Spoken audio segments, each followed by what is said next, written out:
E assim, só para dar uma amplitude ao nosso trabalho, ao meio de Diego, foi o que a gente fez, Valdir, e nossos espectadores aí rubro-negros. Nós fizemos um trabalho de formiguinha mesmo, pegando a calculadora e fazendo conta a conta. Mas para isso a gente precisava entender de fato o histórico da torcida do Vitória.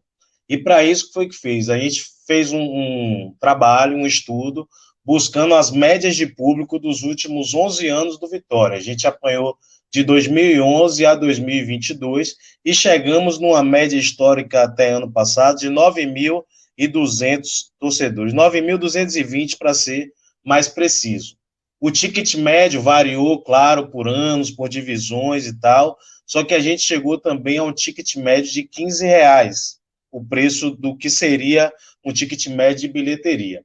Contando a quantidade de jogos que o Vitória teve em cada desses anos, que a gente também fez de acordo com a quantidade de jogos, a gente chegou a uma bilheteria total Vitória em 11 anos, estimado, né, gente? Porque, como a gente sabe, a gente não tem acesso à caixa preta financeira do Vitória, mas estimativamente a gente chegou a 3.600.000 reais de bilheteria total em 11 anos. É algo que pode ser potencializado. Só que aí entra uma parte histórica da torcida do Vitória, que a torcida do Vitória ela também é muito ligada a fases do clube, a determinadas fases de ascensão, ou até mesmo quando o Vitória está buscando ou lutando contra o rebaixamento, a torcida abraça. Mas a torcida do Vitória, às vezes, parece ser meio seletiva. E aí, quando tanto o Valdir quanto o Diego falaram sobre os planos, sobre o subsídio, e aí complementando o que o Valdir falou sobre subsídio, eu sou advogado, nunca trabalhei com número, fugi do meu dia a dia para trabalhar com número, para você ver o tamanho da minha paixão pelo Vitória.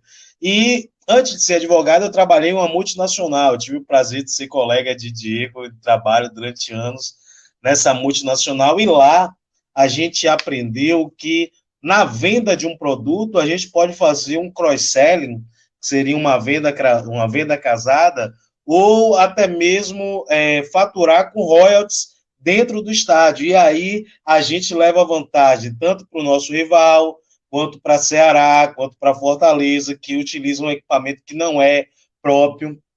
Por quê?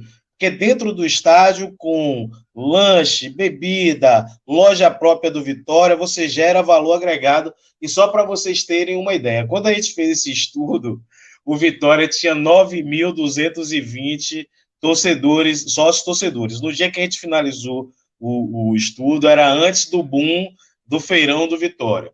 Ali a gente imaginou que o gasto per capita dentro do estádio, per capita, seria de R$ 30 por torcedor, levando-se em conta ali cerveja, refrigerante, um lanche, um chaveiro que porventura ele comprasse um brinde na loja própria do Vitória, levando-se em conta a média de público que o Vitória tinha, que a gente pegou os 9.220 histórico, né?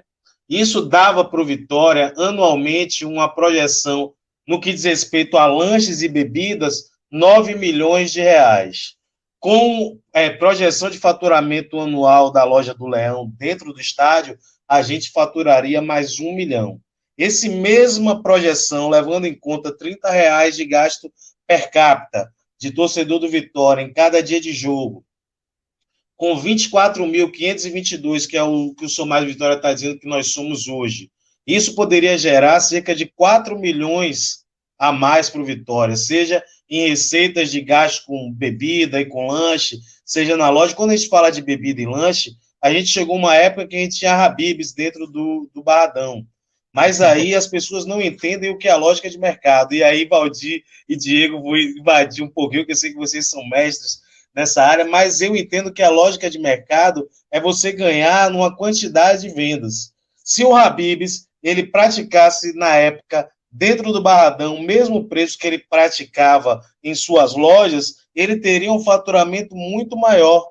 E quando a gente chega para um possível cliente, e aí Valdir, com toda a expertise que ele tem lá da época de marketing, tudo isso gera um valor agregado para o produto que você está vendendo. O cara que vai anunciar dentro do Barradão, o cara que vai botar lá o food truck dele no Barradão, isso vai gerar um contrato muito mais vistoso para o Vitória, onde o Vitória pode sim angariar lucro com diversas coisas, seja como a gente já teve, feirão gastronômico, seja um feirão pet, como você falou, seja um marketing, vender para os torcedores do Vitória as benefícios que você tem, os descontos que você tem. Vou te dar um exemplo. A minha mulher usa o Sou Mais Vitória mais do que eu.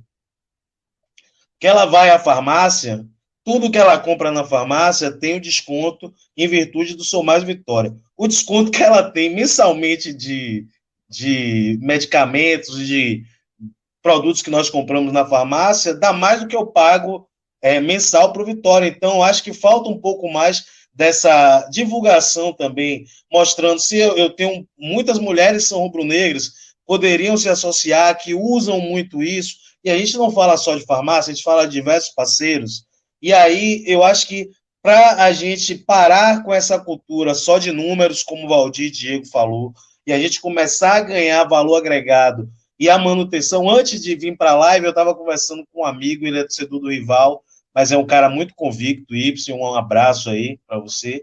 Ele estava falando justamente sobre esse desafio da manutenção. E como é que você mantém alguém em algo que ele tem um custo mensal?